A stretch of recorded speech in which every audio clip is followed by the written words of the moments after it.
고마우신 아버지 하나님, 부족한 종을 주님의 단에 세워주시고 하나님의 말씀을 대언할 수 있는 특권을 허락해 주심을 감사를 드립니다. 주님, 이 시간에 주의 말씀을 통해서 저희들 이제 빈 마음에 귀한 말씀의 씨앗이 떨어져서 많은 결실을 맺을 수 있도록 인도해 주셔서 저희들의 삶 가운데 주님의 살아계심을 저희들 자신이 느끼며 많은 주위에 있는 분들이 또한 느낄 수 있도록 인도해 주셔서 저희들이 하나의 작은 빛이 되며 소금의 직분을 잘 감당하여서 하나님 앞에 인정받고 하나님 앞에 귀한 많은 상급을 누릴 수 있도록 저희들을 축복해 주시고 인도해 주시옵소서. 마치는 시간 하나님께서 홀로 영광 받아 주시고 예수님의 이름으로 간절히 기도드리옵나이다. 아멘. 오늘 말씀의 제목은 감사함으로 나아가자라는 제목을 통해서 은혜를 나누도록 하겠습니다. 우리들이 무슨 일이든지 어떻게 생각하느냐에 따라서 우리가 생각하는 관점이 틀려집니다. 관점이 달라지면은 또 우리가 생각하는 해석이 또 틀려지고 해석이 틀려지면 우리의 인생이 또 달라지는 것들을 경험을 합니다.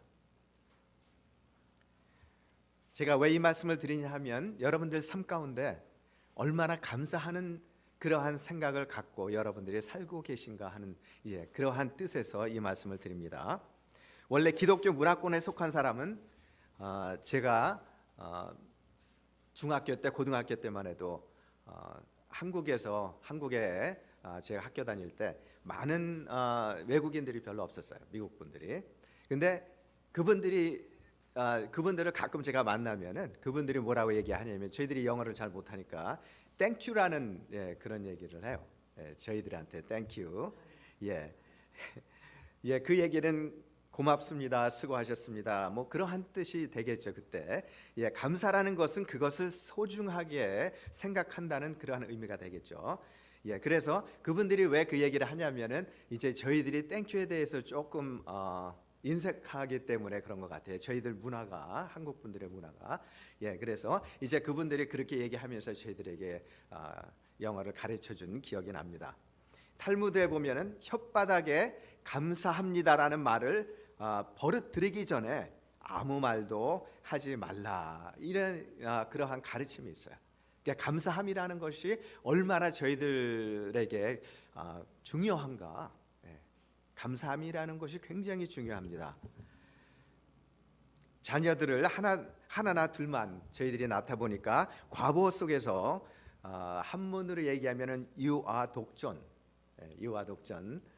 자기 중심, 이기심, 이렇게 이제 저희들이 살아옵니다. 자녀들도 그렇게 커오고요.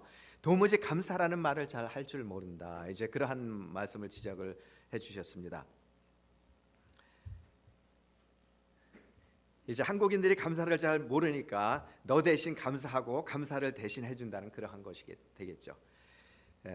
사실은 이것들이 부끄럽고 창피한 것입니다. 저희들이 감사할 조건이 없어도 감사하려고 하는 마음이 있고 그걸 찾으려고 그러면 우리 주위에서 많은 감사할 제목들을 찾을 수가 있습니다. 원래 기독교 문화권에 속한 사람들은 땡큐라는 말을 입에 달고 삽니다. 원래 기독교인들은 감사의 사람들이죠. 하나님 앞에 처음 미국을 세울 때도 감사하는 마음으로 미국에 이제 청교도들이 와서 미국에서 하나님 앞에 예배를 드렸습니다. 누구를 탓하기 전에 기독교인들부터, 여러분들부터 감사합니다, 고맙습니다, 수고하셨습니다, 이러한 말을 입에 달고 서로가 이러한 말을 주고받는다 그러면 얼마나 저희들이 행복하겠습니까? 교회 나가는 게 참 좋다. 기쁜 사람들, 기뻐하는 사람들, 감사하는 사람들이 여기 많이 있다. 나도 모르게 감사가 막 나온다. 그리고 은혜가 넘친다 하는 그러한 마음을 갖고 교회 나온다면 얼마나 좋겠습니까? 그런 여러분들 되시기를 주의 이름으로 축원드립니다. 최용우 씨의 글에 보면은 이러한 말씀이 기록이 되어 있습니다. 사랑하는 가족을 주셔서 감사합니다. 가족이 없는 사람을 생각을 하는 거죠. 그러면서 건강을 주셔서 감사합니다. 몸이 불편한 사람, 이러한 사람들을 생각을 하는 거예요. 편히 잘 수 있는 집을 주셔서 감사합니다. 집 없는 사람들을 또 생각을 하는 겁니다. 물질을 주셔서 감사합니다. 물질이 없어서 고통받는 사람들을 생각을 하는 거예요. 자녀들을 주셔서 감사합니다. 후사가 없는 부부들을 생각을 하는 겁니다. 지진이 없는 나라에서 살아서 감사합니다. 지진이 일어난 나라들을 생각을 하는 거예요. 행복한 가정을 주셔서 감사합니다. 깨진 가정들을 생각을 하는 거예요. 하나님을 믿게 해주셔서 감사합니다. 하나님을 안 믿는 이들을 생각을 하는 겁니다. 이제 이러한 생각을 할 때에 저희들이 더 하나님 앞에 감사하게 되는 거죠. 그리고 저희들만 감사할 제목이 풍성한 것이 아니라 감사하지 못하고 힘들어하는 분들을 위해서 기도할 수 있는 여러분들이 되는 겁니다. 그럼 여러분들이 기도할 때 하나님께서 얼마나 기뻐하시겠습니까? 그리고 여러분들이 간절히 기도할 때 하나님께서 그 기도를 들어주실 때에 우리 모두가 다 감사할 제목이 풍성해지는 거죠. 아멘. 우리는 감사로 그치는 것이 아니고 그 감사를 할 수 없는 형편에 있는 사람들이 감사할 수 있는 위치로 변하게 해달라는 기도를 여러분들이 간절히 해야 됩니다. 사도 바울은 그의 삶의 모든 관점이 하나님 앞에 감사하는 그러한 관점을 갖고 살았기에 그가 감옥에 있어도 어떻게 했습니까? 감옥에 있어도 하나님 앞에 감사했어요. 그가 매를 맞아도 하나님 앞에 감사했습니다. 그가 굶어도 하나님 앞에 감사했고 아파도 하나님 앞에 감사했고 심지어는 눈에 안질이 있어도 하나님 앞에 감사했어요. 하나님께 늘 감사하는 마음을 그가 살았습니다. 그 결과 무엇이든지 감사할 줄 아는 그러한 믿음으로 살다가 어떻게 됐습니까? 마지막에 순교했습니다. 하나님을 위해서 순교하고 그리고 이 세상을 마쳤습니다. 왜 그러냐? 왜 사람들이 아마 그런 얘기를 할 것 같아요. 그러한 꼭 거짓말 같은 감사다. 뭐 그런 어려운 환경에서 죽어가면서까지 감사할 필요가 있나? 그게 정말 감사한 건가? 한번 생각을 해보세요. 왜 그랬겠나 사도 바울이? 목적이 틀렸어요. 사람들하고 사도 바울의 목적이 서로 어긋났던 겁니다. 사도 바울의 목적은 이 세상에 있는 그의 삶이 감사가 이 세상에서도 물론 있지만 이 세상에 있는 감사보다는 영원한 세상에 감사가 있기 때문에 순교를 할지라도 그가 하나님 앞에 감사할 수가 있었던 겁니다. 여러분들 감사하는 생활을 하시되 이 세상에 눈에 보이는 것만 가지고 감사를 합니까? 그럴 때는 얼마나 많은 것들을 우리가 감사를 할 수 있겠어요? 그렇게 많지가 않죠. 그러나 우리가 영원한 세계를 바라보면서 하나님의 은혜를 생각을 할 때 이 세상에서 감사하지 못할 것들이 뭐가 있겠습니까? 다 감사할 수 있죠. 아멘. 지금까지 과정을 살펴보면 하나님께서는 예루살렘 성벽을 재건하신 후에 예루살렘의 성벽을 재건하신 후에 뭐가 필요하냐면 그들의 신앙이 필요한 거예요. 그래서 신앙의 재건을 위해서 하나님께서 일하셨습니다. 눈에 보이는 육신적인 것보다 더 중요한 것이 보이지 아니하는 영적인 것이 중요하기 때문에 하나님께서 그들에게 영적인 것들을 훈련을 시키신 거예요. 그들에게 말씀을 주셨습니다. 회개하는 마음을 주셨습니다. 새 언약을 그들에게 세우고 주셨습니다. 그리고 그들이 순종하기로 결단하게 하나님께서는 그들을 도우셨습니다. 하나님께서 이렇게 많은 것들을 그들에게 해주셨건만 아직까지도 이스라엘 사람들은 정신을 차리지 못하고 육신적인 것만 바라보고 사는 사람들이 많이 있었어요. 이제 오늘 그걸 좀 저희들이 살펴보겠습니다. 모든 것이 다 해결된 것처럼 보입니다. 하지만 그게 끝이 아니었습니다. 남은 문제가 있었어요.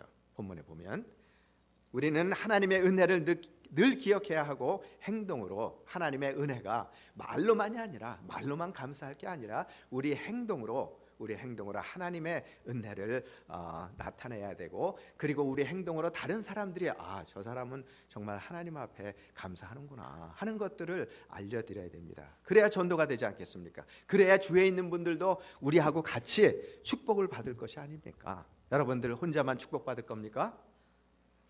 그 남은 문제란 누가 예루살렘 성에 남을 것인가, 그러한 문제였습니다. 성읍을 지키는 백성들이 필요했기 때문입니다. 이제 하나님께서 그 성을 탈환시켰습니다. 그리고 이제 그 성에 남는 사람들이 있어야 되는데 많은 분들이 남는 것을 별로 좋아하지 않았어요. 왜냐하면 당시에 예루살렘 성은 주위의 대적들이 공격 목표 1순위였기 때문에요. 아직까지도 세틀다운된 그러한 상태가 아니었기 때문에 도적들이 많이 있었어요.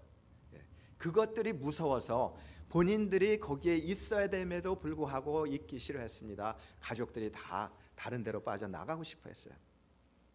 그래서 백성들은 가능한 안전한 자기 성읍으로 돌아가려고 했습니다. 하지만 누군가는 남아 있어야 됩니다. 힘들게 세운 성을 지켜야 되지 않습니까? 11장은 예루살렘 성에 남은 백성들과 예루살렘 성을 떠난 백성들의 명단이 소개되고 있습니다. 11장 1절을 보니까, 성경 다 가지고 계시죠? 백성의 지도자들은 예루살렘에 거주했다고 그랬습니다. 그 남은 백성은 제비 뽑아 10분의 1은 거룩한 성 예루살렘에, 10분의 1은 거룩한 성 예루살렘에 거주하게 하고, 그 10분의 9는 다른 성읍에 거주하게 했다고 그랬습니다. 즉 백성의 두목들은 예루살렘에 머물렀고, 그 남은 백성은 제비 뽑아서 10분의 1은 거룩한 성의 예루살렘에 남게 하고, 나머지는 본인들이 원하는 곳에 거하게 했다.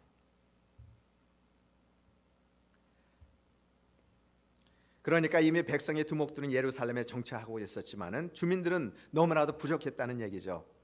느헤미야는 제비를 뽑아서라도 예루살렘에 정착하는 사람들을 확보를 해야 됐습니다. 그게 하나님께서 느헤미야를 통해서 원하시는 그러한 일이었어요.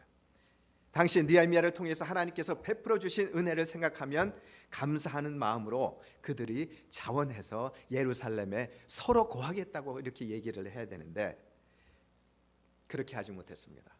당시에 제비뽑기란 하나님께 결정권을 넘기는 그러한 방법이었습니다. 하나님의 결정에 따라 예루살렘에 남아야 될 사람들은 남아야 한다는 말입니다. 본문을 보시면은 대부분의 백성들은 하나님의 뜻이라면 순종할 수 있는 마음을 품고 있었습니다. 그런데 그들은 마음은 있었는데 그들은 선뜻 지원하지는 않았다는 겁니다. 이게 문제예요. 결국 제비뽑기라는 강제적인 방법이 동원되었을 때 그제서야 체념하고 제비를 뽑았습니다. 그리고 당첨이 됐습니다. 어쩔 수 없이 자기네들의 이름이 거론이 되니까 이제는 피할 방법이 없기 때문에 제가 거기에 살겠습니다. 그렇게 했어요. 본문에 보시면 두 부류의 사람들이 나오죠. 첫 번째로 감사하는 마음으로 자원하는 사람들이 있었습니다. 이 사람들이 아주 바람직한 사람들입니다. 우리에게는 제한된 의지가 있습니다. 하나님께서 우리에게 원하시는 뜻을 거부할 수 있는 권리가 있어요. 그러나 우리가 최상의 축복을 받기 위해서 그 뜻에 스스로 자원해서 순종하는 것이 중요한 거예요. 하나님께서 다른 사람을 통해서 이렇게 해라 저렇게 해라 그 얘기 듣고 생각해보고 하는 것보다 하나님의 뜻이 이건 같다. 그러면 그것을 스스로 자원해서 지원해서 순종하는 그 뜻이 중요하다는 겁니다. 이럴 때 하나님께서는 그 사람을 축복을 해주십니다. 무릇 예루살렘에 거하기를 지원하는 사람들이 있었습니다. 이 사람들은 제비뽑기와는 상관없이 십자가를 지려고 했던 사람들이에요. 개인적인 이익보다 하나님의 나라를 먼저 생각한 사람들이었습니다. 제가 말씀드렸죠. 여러분들의 중요한 부분이 무엇입니까? 세상에서 보이는 축복 이것도 중요하지만은 보이지 아니하는 영원한 축복이 중요하다. 이 축복을 늘 바라보면서 이 축복을 위해서 여러분들이 나아가셔야 된다는 것입니다. 아멘.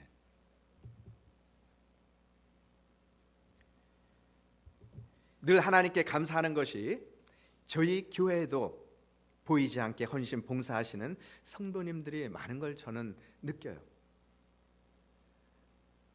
저희 교회 운전하시는 분들 계십니다. 청소하시는 분들 토요일 되면은 청소하시는 분들이 오셔서 여기저기 청소하십니다. 그리고 김치 행사 있을 때마다 김치를 해가지고 교회 갖다 놓으십니다. 그리고 부엌일을 도맡아서 또 하시는 그러한 분들이 계세요. 또 회계를 잘 하셔서 늘 돈을 계수하시는 분들, 헌금과 계수, 음식 당번, 손님 대접하시는 분들, 또 신방할 때 같이 가시는 분들, 자선 낭비, 이번에도 보니까 자선 낭비 사인을 하셨더라고요. 많은 분들이 얼마나 감사한지 더 많은 분들 사인 하시기를 주의 이름으로 축원드립니다. 아멘. 예, 그 사인하신 분들, 또 그 자선 낭비 하고 나서 계수할 때 그게 또 중요한데 그 계수하시는 분들, 예, 참 많아요. 예. 이분들이 누가 시켜서 이것을 하신다는 것이 아니죠. 자원해서 하나님의 영광을 위해서, 하나님의 나라를 위해서 내가 어쩔 수 없이 직분을 받았으니까 이거를 다른 사람들의 눈치를 보고 한다, 이게 아니고 영원한 생명을 위해서, 하나님을 위해서 내가 이걸 한다. 얼마나 귀합니까? 이것을 하나님께서 원하시는 겁니다. 이걸 통해서 여러분들에게 축복을 해주시는 겁니다. 직접적으로 바로 하나님의 축복을 여러분들이 보시지 못할지라도 여러분들의 삶을 통해서, 또 여러분들의 자녀들을 통해서, 또 앞으로의 삶을 통해서 하나님께서 축복을 해주세요. 이걸 어떻게 합니까? 하나님과의 기쁜 교제를 통해서 여러분들이 경험할 수 있는 겁니다. 만일에 이 총대를 매시는 성도님들이 교회에 별로 안 계시다, 그러면 저희 사관 동부인이 얼마나 피곤하고 교회 일을 얼마나 저희들이 감당을 할 수가 있겠습니까? 하나님의 말씀 준비하는 것보다 오히려 다른 부분들이 더 이제 시간을 그쪽에 할애해야 될 부분들이 많다면은 하나님이 그거 기뻐하시겠습니까? 여러분들 마음속에 하나님께서 인도하실 때 순종하시는 여러분들 되시길 주의 이름으로 축원드립니다. 하나님의 나라의 일은 스스로 감사함으로 자원해야 됩니다. 하나님이 시키시니까 억지로 하는 것이 아니고 하나님께서 원하시는 일이라면 감사함으로 자원할 수 있어야 됩니다. 당연히 해야 될 일이라면, 누군가가 해야 될 일이라면 당연히 여러분들이 하셔야 되죠. 이사야서 선지자는 이사야서 6장 8절에 이렇게 기록이 되어 있습니다. 내가 누구를 보내며 누가 나를 위해서 갈고, 주여 내가 여기 있나이다, 나를 보내소서. 하나님을 만나고 심령이 회복된 예배자의 이사야의 고백입니다. 참된 회복은 참된 헌신으로, 여러분들의 헌신으로 나타납니다. 우리가 하나님의 부르심에 따라서 교회를 세우는 일에 앞장선다면 하나님께서 여러분들의 힘든 어려운 일들을 왜 담당을 안 해주시겠습니까? 하나님께서는 영적인 일들 늘 그런 건 아니지만은 하나님께서 기뻐하시는 거는 서로 주고받는 거예요.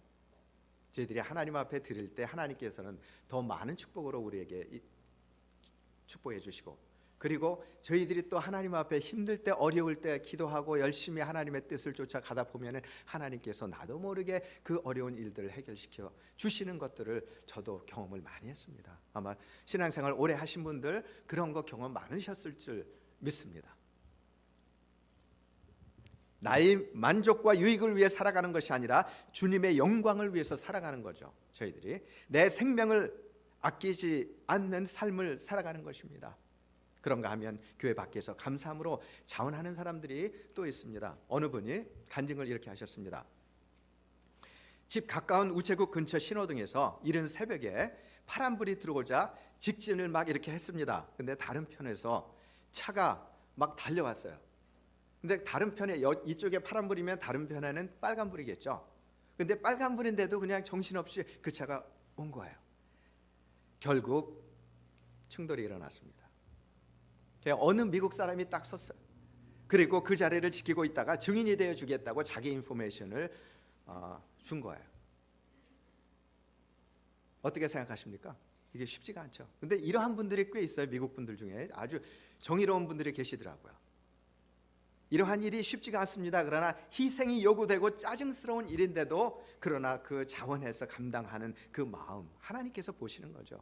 만일에 그 사람이 하나님을 모른다 그러면 하나님을 모르는 분이라 그러면 그분이 사는 삶에서 하나님께서 다른 면으로 육신적으로 축복을 해주시겠지만은, 만일에 그분이 하나님을 아는 분이라 그러면 하나님께서 그의 영혼을 얼마나 많이 축복을 해주시겠습니까? 영혼뿐만이 아니라 그의 육신의 삶도 축복을 해주시겠죠. 역대하 16장 9절에 보니까 여호와의 눈은 온 땅을 두루 감찰하시사 전심으로 자기에게 향하는 자를 위하여 능력을 베푸시나니. 제 얘기가 아니고 하나님의 말씀이에요. 시편 11편 5편에 여호와는 의인을 감찰하시고 악인과 강포함을 좋아하는 자를 마음에 미워하시도다. 하나님께서는 감사하는 마음으로 자원하는 사람들, 이러한 사람들을 사랑하십니다. 그리고 특별히 그들을 축복해 주시는 것을 우리는 이렇게 성경 말씀을 통해서 알 수가 있습니다. 예수님께서 선한 사마리아인을 칭찬을 하셨습니다. 누가복음 10장 30에서 35절에 있습니다. 어느 사람이 예루살렘에서 여리고로 내려가고 있었습니다. 근데 강도를 만난 거예요. 강도가 이 사람 엄청나게 때렸습니다. 거의 죽게 때렸어요. 그리고 있는 것들 다 훔쳤어요. 그리고 강도는 사라져 버렸습니다. 근데 그 자리에 레위인과 제사장이 누굽니까? 저 같은 직분이에요. 목사나 이러한 이제 그 구약에 보면 이스라엘의 그러한 직분인데, 이러한 사람이 이걸 보고 죽어가는 사람인데 조금 있으면 죽을 건데 내가 여기서 왜 시간을 소비해야 되나, 그냥 지나갔어요. 그 다음에 레위인인데, 레위인은 교회에서 봉사하는 사람이에요. 뭐 지금으로 얘기하면 아마 전도사님이나 이러한 분들이 되겠죠. 이분도 보니까 이제 거의 생명이 떨어져 가는데 내가 왜 이 사람을 위해서 여기서 힘들게 있어야 되나 하고 또 지나갔어. 그때 사마리아 사람이 지나간 겁니다. 사마리아 사람에 대해서 여러분들에게 제가 말씀을 드리면, 먼저 천대받는 사마리아인이에요. 천대받는 사람, 다른 인종하고 섞였다 해가지고 천대를 했어요. 그 당시에 이스라엘 사람들이 물질적으로 손해를 이 사람이 본 거죠. 이익이 목적이 아니고 순수한 사랑으로 이 사람을 케어를 하고 도와주고 봐준 겁니다. 하나님을 사랑하고 사람을 불쌍히 여기는 그러한 마음에서 이 죽어가는 사람을 치료를 해줬어요. 기름을 발라줬어요. 그리고 거기에 붕대로 싸매줬어요. 그리고 이 사람을 데려다가 거기 성경에 보니까 인이라고 그러는데, 그 뭐 술 같은 거 파는 데가 아니라 여관 같은 데입니다. 여관 같은 데 이렇게 모셔다 두고 주인에게 얘기했습니다. 만일에 돈이 더 들면은 내가 올 때 돈을 줄 테니까 이 사람 잘 좀 날 때까지 모셔라. 그렇게 부탁을 하고 갔어요. 레위인은 남에게 해를 끼치지 않았습니다. 그 당시에. 그러나 돕는 일도 없었어요. 형식적인 그러한 신앙을 했습니다. 그리고 진심이 없었죠. 제사장이나 레위인 사람들이 진심이 없고 이익을 생각을 하고 불쌍히 여기는 마음이 그 마음에 없었습니다. 이 사람들은 얼마나 차이가 납니까? 하나님께서는 선한 사마리아 사람에게 칭찬을 하고 이렇게 하라고 저희들에게 말씀을 하셨습니다. 때때로 감사함으로 자원한다는 것은 우리가 손해를 볼 수도 있습니다. 피곤합니다. 그리고 힘이 듭니다. 남이 알아주지 않을 때는 때로는 외로워요.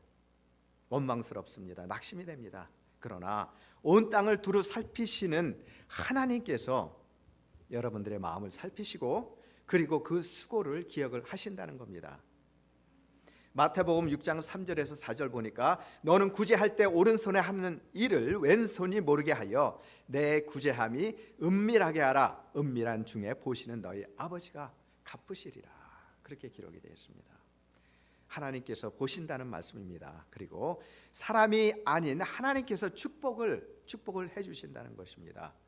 눈물로 씨를 뿌리면 기쁨으로 그 열매를 우리는 걷습니다. 감사함으로 많이들 자원하시기를 주의 이름으로 축원드립니다. 감사함으로, 감사하는 마음으로 자원하는 사람들이 있었던가 하면은, 두 번째로 제비에 뽑힌 사람들이 또 있었어요. 그러니까 이미 백성들의 두목들은 예루살렘에 정착하고 있었지만 주민들은 너무 부족했다는 말입니다. 그래서 느헤미야는 제비를 뽑아서라도 예루살렘에 정착하는 사람들을 확보를 해야 됐어요. 하나님의 결정에 따라 예루살렘에 남아야 될 사람들은 남아야 한다는 말씀입니다. 본문을 보시면 대부분의 백성들은 하나님의 뜻이라면 순종할 수 있는 마음을 품었어요. 그런데 그들은 선뜻 지원하지는 않았습니다. 결국 제비뽑기라는 강제적인 방법이 동원이 될 때에 어쩔 수 없이 따랐어요. 때로는 이러한 부분들이 우리의 마음일지도 몰라요. 누가 총대를 메고 싶겠습니까? 교회 일들이 많은데 누가 시간을 들여서 정성을 들여서 그 일을 하고 싶은 사람이 얼마나 많이 있겠습니까?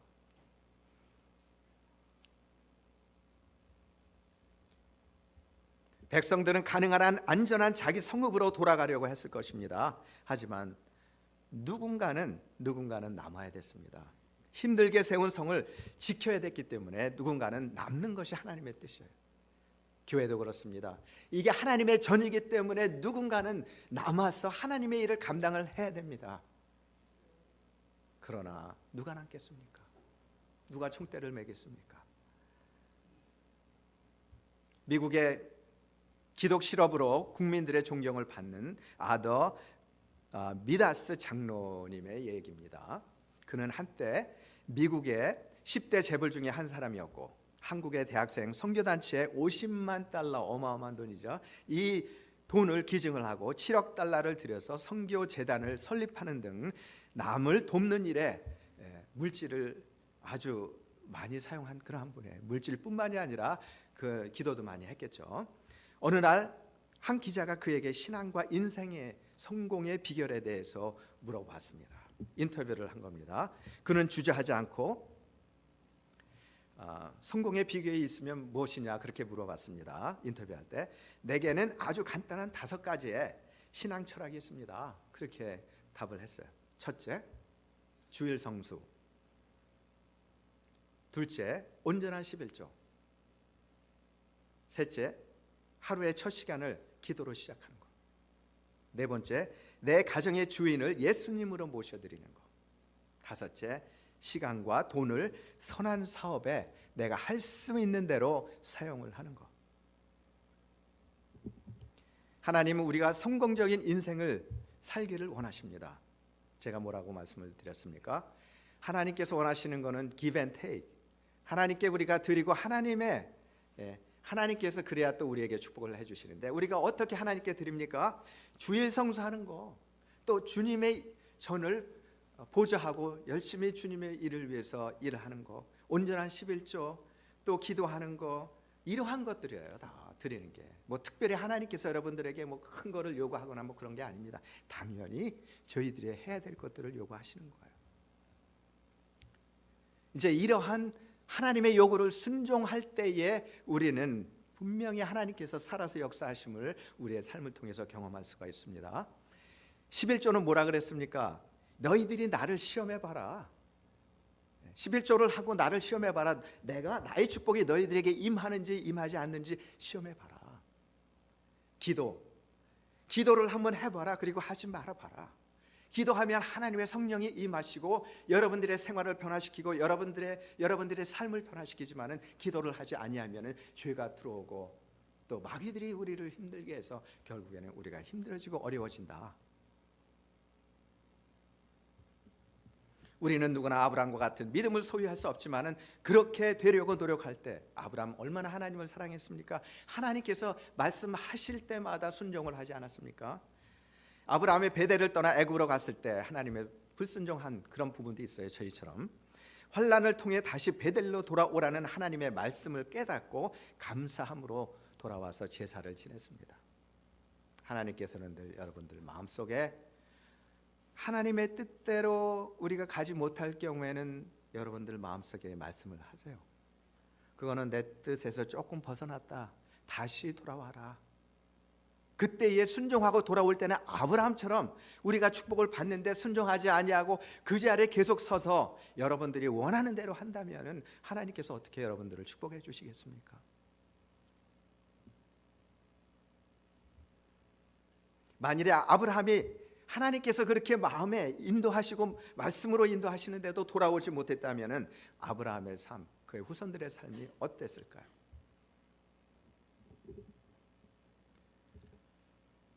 감사를 자원해서 찾은 한 여인이 있습니다. 1887년 겨울 히윗 여사가, 아시는 분들 아실지 모르겠습니다. 히윗 여사가 필라델피아의 한 고등학교 교사로 있을 때였습니다. 그 학교에는 성격이 아주 난폭했나 봐요. 불량 소년이 있었다고 합니다. 히윗 여사가 그를 설득하려고 다가갔습니다. 갑자기 그 소년은 커다란 슬레이트 있죠. 콘크리트로 만든 슬레이트 지붕하는 거. 그 조각으로 그 선생님의 등 허리를 사정없이 막 내리친 거예요. 예기치 않은 사건으로 히윗 여사는 척추에 치료 불능의 중상을 입었습니다. 수개월 동안 병상에 누워서 치료를 받고 있었어요. 어느 따뜻하고 화창한 봄날 담당 의사의 허락을 받고 그는 조심스럽게 집 근처에 있는 페마 마운트 공원으로 갔습니다. 아직 완쾌된 것은 아니지만 그토록 아름다운 봄날을 만끽하는 그의 기쁨은 말할 수 없이 즐거웠어요. 밝고 아름다운 봄의 기운이 그의 온 마음에 가득 찼을 때에 그녀의 영혼 깊은 곳에 스며드는 하나님의 사랑의 빛을 발견을 하게 되었습니다. 물론 이때까지 자기가 이렇게 불구가 되고 자기가 이렇게 당한 거에 대한 그 마음이 얼마나 아팠겠습니까? 막 계속해서 있었겠죠. 그러나 이 영혼 깊은 곳에 스며드는 하나님의 사랑을 이분이 그 순간에 경험을 했을 때에 하나님께서는 이분에게 마음으로 용서하라는 그러한 말씀을 주셨어요. 그래서 이분이 용서할 수도 있고 하지 않을 수도 있지만 결국 하나님의 그 사랑을 느끼고 이 학생을 용서를 했습니다. 그녀는 집에 돌아오자마자 오늘 내 영혼에 봄이 왔네, 이 봄이 왔네로 시작되는 감격의 찬송시를 쓰게 돼 있어요. 썼습니다. 그 찬송이 우리가 즐겨하는 488장 내 영혼의 햇빛비치니, 우리 알죠? 내 영혼의 햇빛비치니, 이 찬송을 이분이 직접 작사를 한 겁니다. 여러분들 영혼의 봄이 왔습니까? 하나님의 은혜에 감사하여 감격을 하고 계십니까? 하나님을 위해 자원하고자 하는 마음이 있습니까? 하나님은 어두워진 인간의 마음속에 영광스럽고 찬란한 구원과 위로의 빛을 비춰주십니다. 제가 말씀드렸듯이 때로는 용서할 수 있는 마음이 생기지 아니하고 때로는 하나님 앞에 감사할 수 있는 마음이 생기지 아니할 때 하나님 앞에 기도해 보세요. 하나님, 나에게 은혜를 주시어서 하나님 앞에 감사할 수 있도록 해주세요. 내 영혼은 하나님을 사랑합니다. 이것도 감사합니다. 하나님 앞에 기도할 수 있는 마음을 주신 것 자체도 감사합니다. 이렇게 감사하는 기도를 하고 감사를 입에 달고 살 때 더욱더 감사할 수 있는 제목들이 많아집니다. 우리가 이 빛을 소유할 때, 이 하나님의 음성, 하나님의 말씀, 하나님의 빛을 소유할 때 불안과 분열로 질식할 것 같은 우리의 가슴은 평화와 희락에 젖어 하나님 앞에 찬양을 드릴 수가 있습니다. 우리는 하나님의 일을 함에 있어서 자원함으로 감당하실 때에 더욱 하나님께 감사할 제목을 하나님께서는 많이 주십니다. 그리고 우리를 축복해 주십니다. 우리가 하나님의 일을 감당함에 있어서 정성으로 순종으로 우리에게 맡겨진 일들을 우리가 또 감당을 한다면 우리의 수고가 하늘에 쌓여 하나님으로부터 큰 상급을 받게 됩니다. 감사하는 마음으로 자원하시는 여러분들 되시고, 그리고 하나님의 말씀에 순종하는 여러분들 다 되셔서 주의 이름으로, 예수 그리스도의 이름으로 많은 축복을 받으시는 여러분들 되시기를 축원드립니다. 네, 기도하시겠습니다. 하나님 아버지, 오늘 말씀을 통해서 저희들 감사함으로 주님 앞에 나갈 수 있도록 인도해 주심을 감사를 드립니다. 때로는 환경적으로, 상황적으로 어려울 때가 있지만은 늘 주님을 바라보고 주님께서 우리에게 어떻게 해주셨다는 것을 생각을 할 때 어떻게 하나님 앞에 감사하지 않을 수가 있습니까? 이제 저희들 감사하는 마음으로 충만해서 매 순간순간 하나님 앞에 마음의 평안함과 기쁨과 소망으로 살아갈 수 있도록 저희들을 축복해 주시옵소서. 예수님의 이름으로 간절히 기도드리옵나이다. 아멘.